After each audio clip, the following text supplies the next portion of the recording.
শুভ দুপুর বন্ধুরা। দুপুরে ভাতের সঙ্গে আছে লেবু, পেঁয়াজ আছে, আর আছে ডিম সেদ্ধ আছে, আর আছে বেগুন ভাজা, আর আছে আলু সেদ্ধ। এই হচ্ছে দুপুরের খাবার। তার সঙ্গে আছে এই যে ডাল পাতুরি আছে,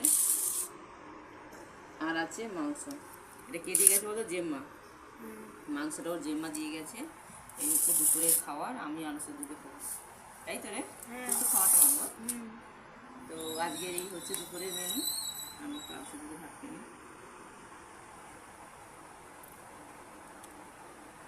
টাটা। এই যে বেগুন ভাজাতে ভাত খাচ্ছি। কে কে বেগুন ভাজা ঘি খেতে পছন্দ করে একটু কমেন্টে জানাবে। আমার তো ভালো লাগে, খাচ্ছি। তার ভালো লাগছে? খুবই ভালো লাগছে।